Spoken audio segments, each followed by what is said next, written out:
I am going to go across the NHL and be putting players back into their physical hockey prime, meaning that we're going to see a prime Sidney Crosby face off against all the young talent that the NHL has today and a whole boatload of other players. So let's go ahead and take a look at the players that I did mess with and then I did go ahead and put them back into their prime. I did not adjust everybody's overall, but for the older players in the league that I felt like used to be a lot better than they were, or even a little bit better, I did adjust their overalls. Starting with the Boston Bruins, I went with Brad Marchand up to a 92 overall. He's still very good, but not at his level that he used to be. This guy was almost a 100-point scorer while also being an absolute rat during the league. Buffalo, I don't believe any changes were made. They were a young team. A lot of the younger teams didn't get any adjustments. Jonathan Huberdeau, a 93 overall. He's in his prime form from a few years ago when he had like 115 points. Nazem Kadri is up to a 90 overall when he was on Colorado. He had a career year there. Carolina gets a prime Brent Burns at a 91 overall, and I believe I also upped Jordan Stahl to an 88 considering he is 36 years old. Chicago will get MVP Taylor Hall back on the New Jersey Devils. He's 32 years old. He's up to a 91 overall, and that is the only guy that I mess with for Chicago.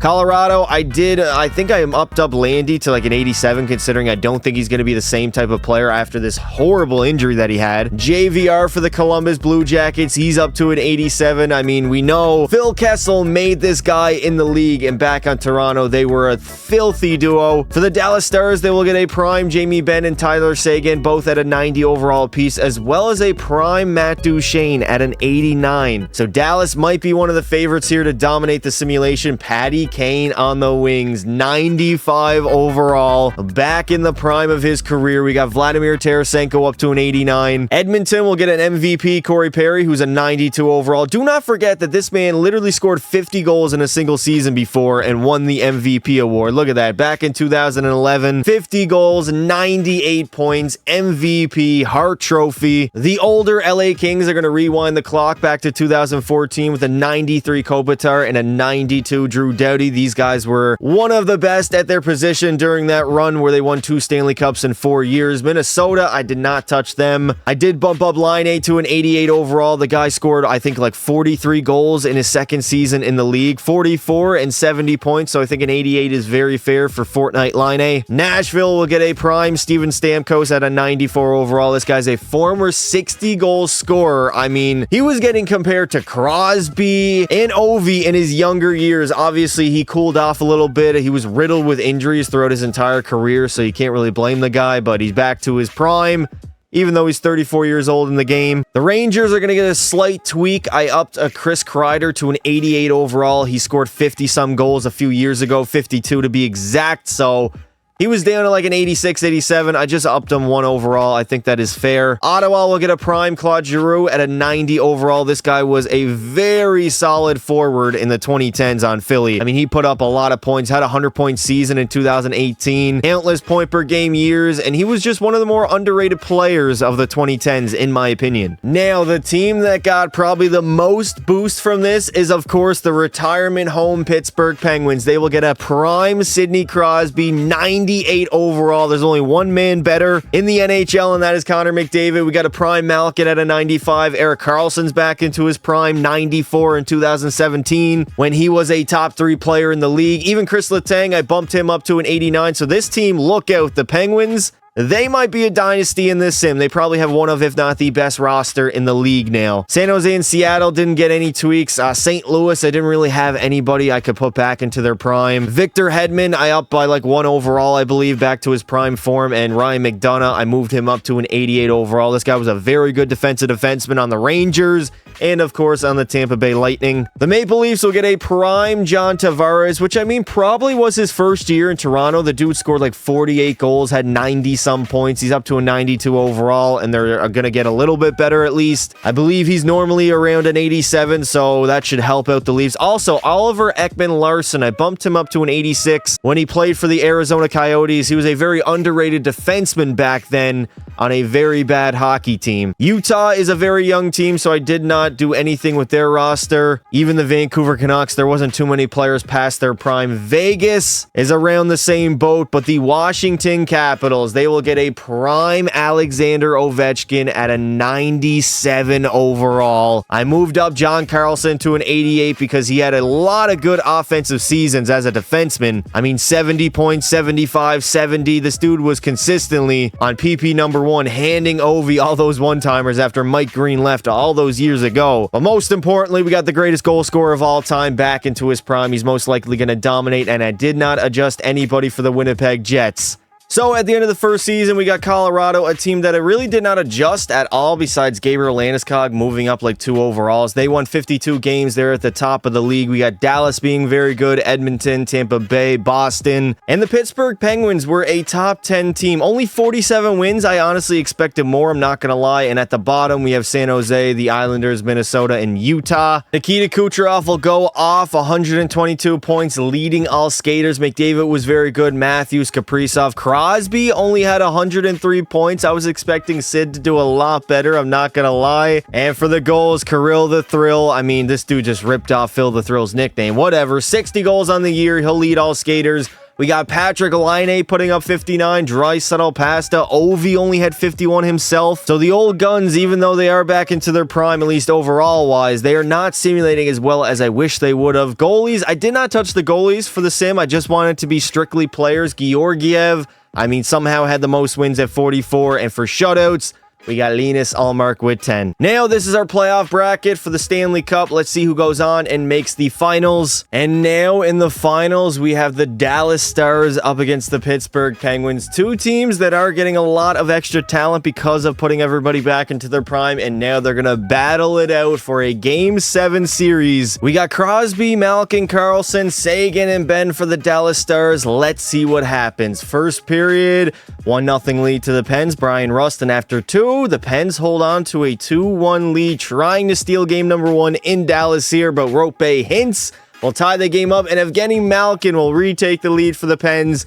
A little bit of a back and forth game here in game 1 of the finals. 10 minutes left to go. Sid the Kid Crosby back to being a kid, and then Lars Eller as the Pens, they will steal game number 1 over the Dallas Stars 6-3 off of 4 straight goals in the third period. Malkin gets a pair, Crosby and Lars Eller all chip in, and the Pens have a 1-0 lead. Dallas is going to need a big answer here in game number 2, and heading into the third, they were up 2-0 after 1, but the Pens flew back, and now we get a tie game in the third period. I mean, Dallas cannot lose the first 2 on home ice, and there it is. Jamie Benn, the captain, back to a 90 overall, and Matt Dumba, 4-2 lead, insurance marker for Dallas, as Jake Ottinger now just has to shut the door pretty much, and they're going to tie the series up at 1 apiece as they win game 2, 4-2 over the Pens. We are back in Pittsburgh. I don't even know the arena name. I think it's like PBG Paints Arena, some bullshit like that. Regardless, a 4-2 lead for the Pens here in the third as they try to hold on. No Marc-Andre Fleury, no Matt Murray in the net for this championship run. Instead, they have Tristan Jarry, which a lot of Pens fans have not been happy with as of late. And it looks like Dallas just has no offense whatsoever in the third, as the Pens will take a 2-1 series lead. A pivotal game number 4 here in the Stanley Cup Finals. We're either headed back to Dallas with a 3-1 series lead, or all knotted up at 2 apiece. The Stars hold on to a 4-3 lead here in the third, outshooting the Pens 5-3. Wyatt Johnston gets one on Tristan Jarry. Shots are 33-26. It seems like Dallas responding very nicely, as Robertson gets another insurance marker, and that will do it. We are headed back. A very close series so far. No team has won 2 games in a row. Game 5 in Dallas, Texas. We got a 3-2 game for the Stars, leading in the third period. Let's see if the Pittsburgh Penguins can mount some sort of a comeback. Otherwise, they're going to be on the brink of elimination, and the Stars will only be 1 win away from winning Lord Stanley. Another close game. Every single game in the series, honestly, has been close. 5 minutes remaining. There it is. Evgeny Malkin ties the game up for Pittsburgh. For the first time in the Stanley Cup Finals, we do have overtime, and we are going to hop in and see what happens. At least 1 overtime frame we will sit through of watching the computers cook. Let's see, Robertson coming in, shooting on Tristan Jarry, and he makes the save. Obviously, this is a massive game. Whoever wins it goes up 3-2 in the series and is only 1 win away from winning the cup. Pittsburgh could head back to home ice and possibly close the show. Or the Stars, I mean, they're at home right now. Erik Karlsson trying to skate out of his own zone. Turns it over though to Robo. Back to Matt Dumba in the middle. Ben trying to shoot Jamie again. Robertson, somebody rebound. And Tyler Seguin, second of the night, will seal the deal as the Dallas Stars take a dominating 3-2 series lead and are one step closer to winning it all. Well, this is it for the Pittsburgh Penguins. Do or die time. Oh my God, they're leading 5-1 after 2 and will dominate the Stars, forcing a Game 7. Well, the Pens really responded, and here we go. Do or die Game 7 for both teams, and the Penguins hold on to a 3-2 lead here in the third period as Jamie Benn and Maverick Bourque will tie the game up. That 3-1 lead evaporated quicker than my NHL dreams. Oh no, Evgeny Malkin. Wow, we got a gong show in this third period. Seguin and Malkin get one apiece, and we're all tied up at 4. Holy hell. Power play for Dallas. They don't get anything though. 3 minutes left. 2 minutes. 1 minute. Are we going to have overtime? We will indeed have OT. Well, it does not get any better than this. Game 7 overtime of the Stanley Cup Finals. One shot is all it takes for one of these teams to capture Lord Stanley. Jamie Benn coming in. We know the other overtime I hopped into. The Stars, they scored really quickly. Jamie again looking. Back to Heiskanen. Over to Matt Dumba. What a save by Jarry. I thought for sure that was going in, but Tristan Jarry had other plans. Seguin back over Heiskanen, and Jason Robertson will do it. He will win it for the Dallas Stars. A golden goal as they will go on in year number 1 and win the Stanley Cup. Beating the Pittsburgh Penguins in Game 7 of the Finals. I knew the Stars are going to be one of the favorites in this video, moving Seguin and Ben back up to a 90. Back when they were like leading 1 and 2 in the scoring race. I think it was like 2016 maybe it was 15. But at the end of the day, they have a very good team already. And there it is. Tyler Seguin, Conn Smythe winner, 9 goals and 33 points. I guess that's what happens if you put a prime Seguin on the current Dallas Stars roster. Dallas, of course, has only won 1 Stanley Cup in their franchise's history, I believe. It's been a long time since then, and now they're back on the top of the hockey world. They drafted correctly, they built their team very good, and they even got some help of me putting their 2 older players past their prime back into their best hockey abilities. And we got Jamie Benn raising the Stanley Cup finally for the Dallas Stars. Malkin went back to 2009. He's got 16 goals, 38 points in the playoffs. Crosby had a 20-goal playoff run, setting the NHL record. We got Seguin with 33. Karlsson had 27. Benn 26. Patty Kane did his thing in only 16 games. He had 25 points. It almost feels as if we're living in a whole different NHL right now, or maybe I'm back to the 2010s watching the NHL. Nikita Kucherov will win the Ted Lindsay, Art Ross, and Hart Trophy. Kaprizov, the Maurice Richard. Makar will win the Norris. We got Seguin, the Conn Smythe. Demko, the Vezina.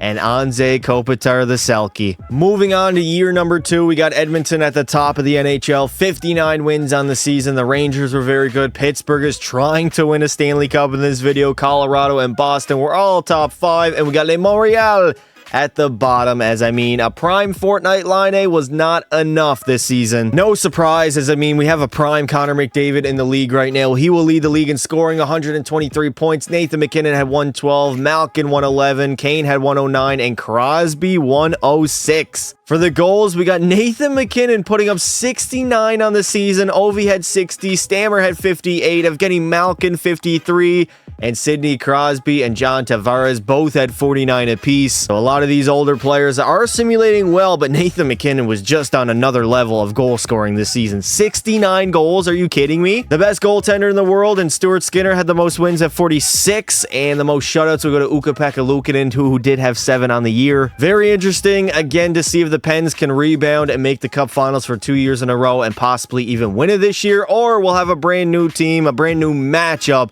in the Stanley Cup Finals. Also, Dallas could go back-to-back theoretically. Now in the finals, we got the Edmonton Oilers up against the New York Rangers. Of course, the Rangers, I did not do anything to their roster besides Chris Kreider moving up like 1 or 2 overalls, but the Edmonton Oilers, already a great simulating team in this game, and they got a prime Corey Perry at a 92 overall. It is no secret at all what team I'm cheering for in this Cup Final matchup. We got the Edmonton Oilers leading 3-1 here in game number 1. Kreider gets them on the board, though, on Skinner. And Philip Hedl, it is a 1-goal game despite the fact that the Rangers are getting dominated. Janmark, there we go. An insurance marker, baby. Shots are 36-20, and they were even worse. Jeff Skinner gets on the board, and the Edmonton Oilers will take game number 1 over the Rangers. Moving on to game number 2, we're all knotted up at 2 apiece heading into the third period. The Oilers trying to take a 2-0 series lead before they head to Madison Square Garden. And of course, the Rangers, they do not want to fall down 0-2 because that might be wraps for this series. As Oilers squad, Matthias Janmark, second of the Cup final, and that might be the game winner as the Edmonton Oilers are headed to Madison Square Garden with a 2-0 series lead, baby, and a possibility of sweeping the Rangers. Since when did Matthias Janmark turn into Connor McDavid? I guess he's in his prime now. I did not even need to put that man back into his prime. I'm looking for Matthias Janmark heroics here in game number 3. Unfortunately, the Rangers hold on to a 4-2 lead. Hopefully Igor for them can shut the door, but of course, you guys know I'm cheering. Never mind. The New York Rangers are dominating, and they finally get their first win, 8-3, as they literally lit up the Oilers in this game. I'm not gonna lie, it felt like Christmas Eve seeing the lights on the tree get lit up this bright. The Oilers desperately need a response here. We do not want to go back to Edmonton with a tie series at 2. And there we go. Draisaitl ties the game up on Igor, his first of the Cup final. I haven't seen McDavid score yet.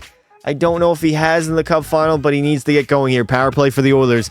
They do capitalize. Who else but Leon on the power play? He's got a pair in the third period that could hold to be the game winner, and there it is. Shaq Hyman gives us the insurance marker we need, and we are headed back to Alberta with a 3-1 series lead. Stanley Cup in the building. Here we go in game number 5, and the Oilers hold on to a 4-1 lead in the third period. Are you kidding me? 5-1. Evander Kane gets his second of the night. And that might as well be wraps for the Stanley Cup final series. Oh wait, Zibanejad gets them back to within 1. In season number 2, the Edmonton Oilers will go on, dominate the Rangers in 5 games, and win the Stanley Cup. I cannot complain about this. It is very nice to see, especially with the news that Connor McDavid got injured last night in Columbus. What the hell happened? I have no idea. I was too busy watching the Winnipeg Jet and Toronto Maple Leaf game, but nonetheless, the Oilers here in year number 2, and Connor McDavid, Conn Smythe winner. He will put up 14 goals and 34 points. Grab his second of his career and his first Stanley Cup as the Oilers. I mean, they were already a great team before that. They usually go on and win a cup in my Sims, but we give them a prime Corey Perry, up to a 92 overall, a guy that's used to score 50 goals. I mean, that just might make this team overpowered. As the best player of all time, Connor McDavid will raise Lord Stanley for the first time in his career, as the Oilers have gone all the way, just like I did last night with your mother.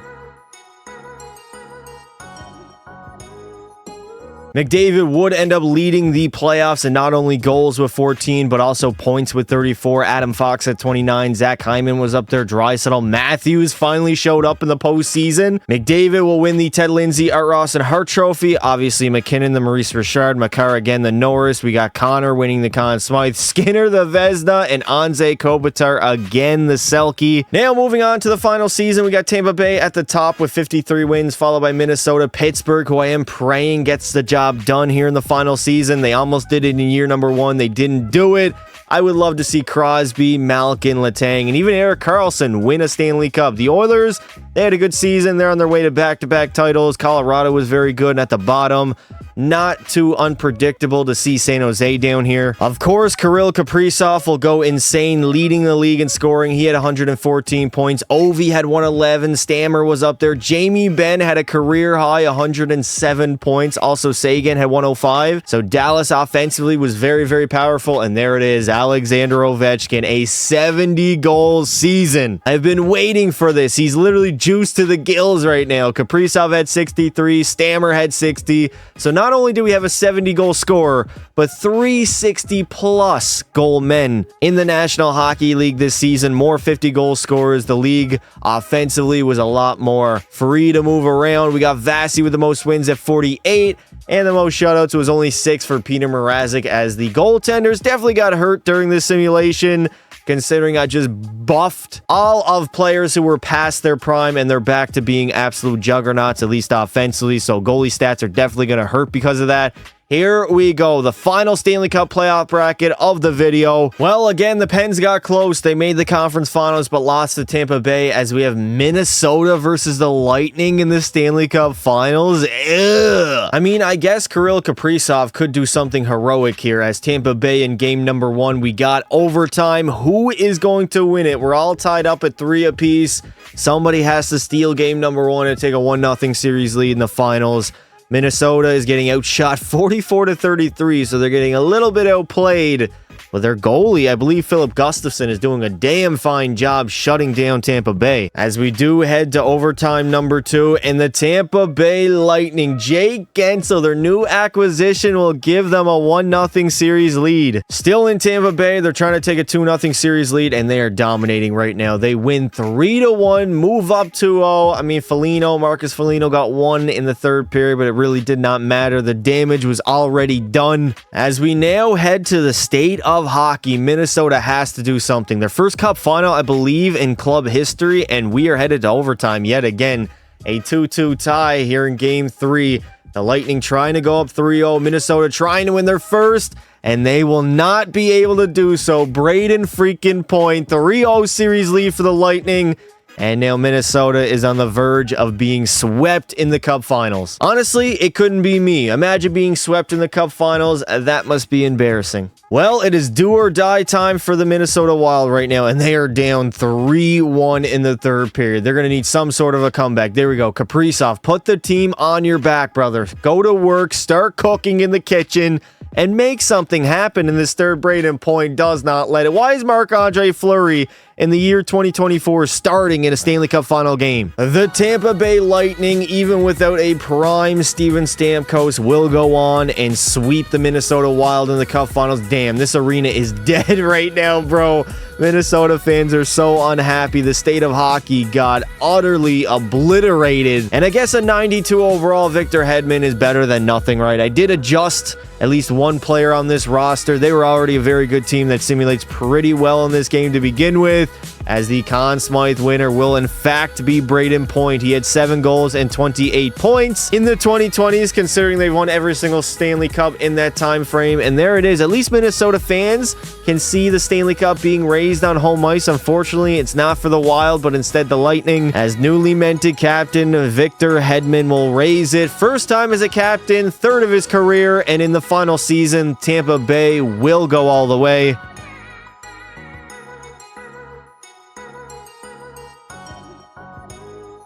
Steven Stamkos will take home the Ted Lindsay. We got the Maurice Richard to Ovi, Kaprizov, the Art Ross and Hart Trophy. Adam Fox won the Norris. Obviously, Braden Point, the Conn Smythe. Vasi will take home the Vezina. And Anze Kopitar yet again the Selke. So there you have it. I went ahead and put a lot of the older NHL players back into their prime. And overall, we almost saw Pittsburgh win a Stanley Cup if they had got by Dallas in Game 7, but the Stars did prevail. My Edmonton Oilers with a prime Corey Perry just got even better, so they got one in there. And of course, Tampa Bay, they had to get it done in the final season. Overall, a very fun sim, seeing a lot of the players that I watched in the 2010s dominate yet again here in 2020s. If you guys did enjoy the video, make sure you leave a like and subscribe to the channel with notifications on. Let me know in the comments what you would like to see next. Thank you all for watching, and until next time, don't be silly. Wrap your willy.